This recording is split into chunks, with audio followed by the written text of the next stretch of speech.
Morning বন্ধুরা, কেমন আছো তোমরা সবাই? আশা করি ভগবানের আশীর্বাদে তোমরা সবাই খুব ভালো আছো।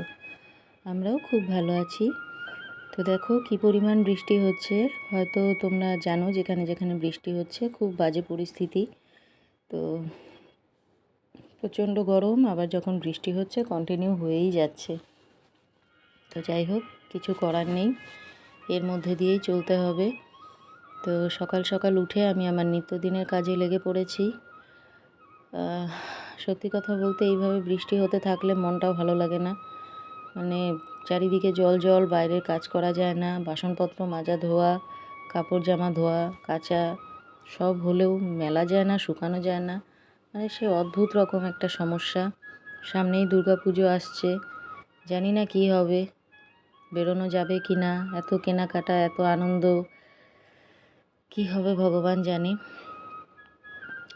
তো যাই হোক বন্ধুরা, কালকের গল্পটাই কন্টিনিউ করি। আজকের ভিডিওটা অনেকটা ছোট, হয়তো বেশি দূর আগানো যাবে না, তবে যতটা সম্ভব তোমাদের সামনে আনার চেষ্টা করব। তো বন্ধুরা সাথে থাকো, দেখতে থাকো আর শুনতে থাকো গল্প। তো আগের দিন যেমনি বলেছিলাম, দেবীর বাবা রিয়েলাইজ করেছিল যে সে তার পরিবারের জন্য করতে করতে, পরিবার বলতে মা বাবা ভাই বোন, বাবা মারা গেছিল বহু আগেই। দেবীর বাবার যখন বছর 12 সম্ভবত তখন মারা যান। তো যাই হোক, মা বোন ভাই তাদের দায়িত্ব কাঁধে তুলে নেয় দেবীর বাবা, কারণ একমাত্র বড় ছেলে দেবীর বাবাই ছিল।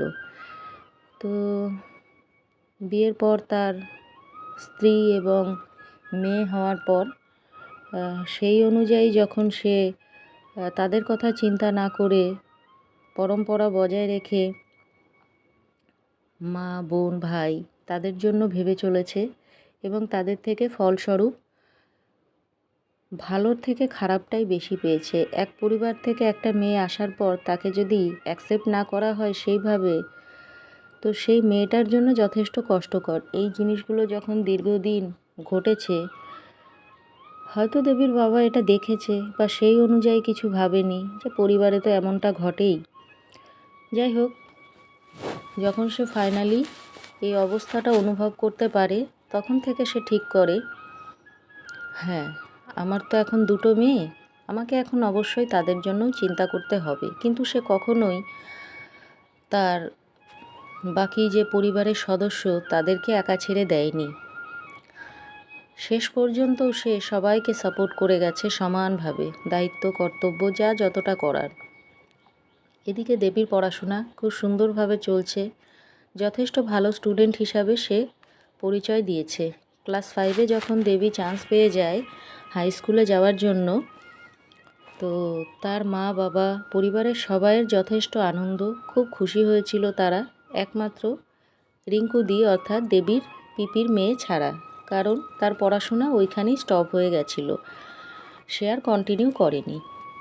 তো যাই হোক, একটা হিংসার জায়গা সবসময় ছিল দেবীর সাথে, কারণ সে যেই রকম ট্রিটমেন্টটা পরিবারের থেকে পেত, রিঙ্কুদি অর্থাৎ পিপির মেয়ে সেটা পেত না। না পাওয়াটাই স্বাভাবিক, কারণ তখনকার দিনের চিন্তাভাবনা অনুযায়ী দেবীর যে ঠাম্মা, সে তার বড় ছেলের যে বড় মেয়ে তাকে প্রায়োরিটি সব থেকে বেশি দিত। এমনকি দেবীর কোনো ভুল, কোনো মানে অপরাধ, কোনো কিছুই তার কিছু মনে হতো না। সবসময় তাকে অন্ধের মতো সাপোর্ট করতো একমাত্র এই ঠাম্মা। তো যাই হোক, অনেক সময় এই জন্য পিপির সঙ্গেও তার ঠাম্মার খুব ঝগড়া লেগে যেত। তুমি সব সময় আমার মেয়ের কেন দোষ ধরো মা, আমি এই বাড়িতে থাকি তাই? আসলে কথাটা তা নয়। পিপি নিজেও মানতে রাজি না যে তার মেয়ের বিহেভিয়ারটা যথেষ্ট খারাপ বয়স অনুযায়ী। তো যাই হোক, এইভাবেই সংসারে চলতে থাকতো, বিভিন্ন রকম সমস্যা। বেশিরভাগ সময়টাতে এখন দেবীকে নিয়ে সমস্যা হতো। দেবীর খাবার ছিনিয়ে নেওয়া, ফেলে দেওয়া, তার জিনিস নষ্ট করে দেওয়া, এই জিনিসগুলো ঘটতে থাকে। এমন সময় দেবীদের বাড়িতে আগমন ঘটে এক কাকার, যে বাংলাদেশ থেকে এই দেশে চলে আসে।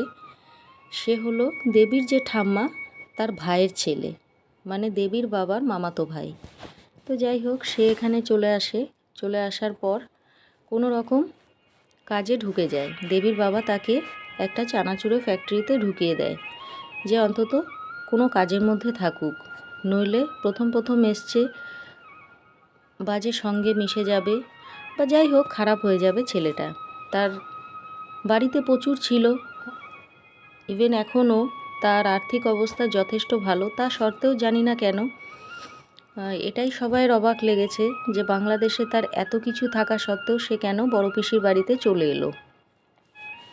তো যাই হোক, সে আর কখনোই সেখানে ফিরে যাবে না বলে জেদ করে। পিসি বলে, ঠিক আছে, তুই যদি এখানে নিজের পায়ে দাঁড়াতে পারিস আমার কোনো সমস্যা নেই, তুই থাক।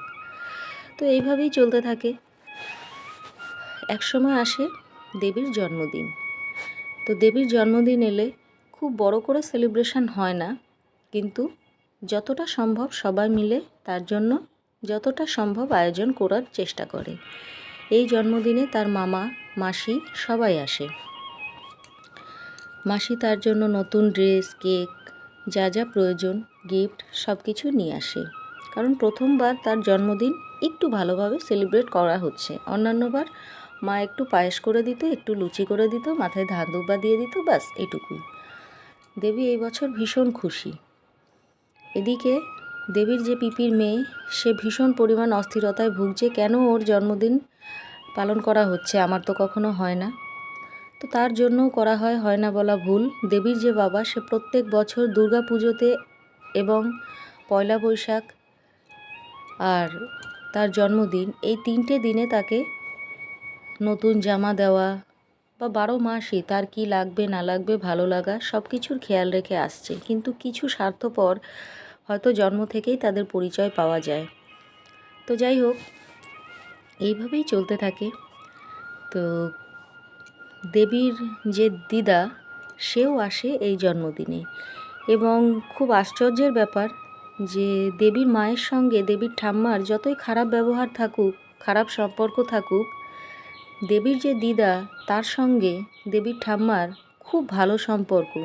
দুই বেয়ানে এরকম মধুর সম্পর্ক খুব কমই দেখা যায়। সাধারণত ছেলের মা আর মেয়ের মা, এই দুইজনের সম্পর্কটা একটু অন্যরকমই আমরা দেখে থাকি। কিন্তু এই পরিবারে দেখা গেছে দেবীর ঠাম্মা এবং দেবীর দিদুন, এই দুজনের সম্পর্ক খুব মধুর। দেবীর দিদার বক্তব্য ছিল, আমার মেয়ের সঙ্গে যা সমস্যা সেটা আপনার পরিবারের সমস্যা, আমার নয়। আপনি তাকে বুঝিয়ে নেন, যেভাবে পারেন বুঝিয়ে সুঝিয়ে শিখিয়ে নেন। তো যাই হোক, এইভাবেই চলতো, এইভাবেই চলছিল। খুব সুন্দরভাবে জন্মদিনটা পালন করা হলো এবং যে যার বাড়িতে চলে গেল। দেবী তো ভীষণ খুশি।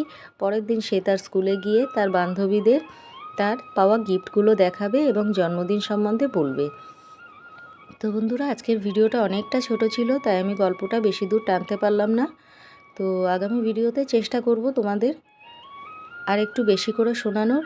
তো বন্ধুরা, সাথে থেকো, দেখতে থেকো। দেখা হবে নতুন একটা ভিডিওতে। ততক্ষণের জন্য টাটা।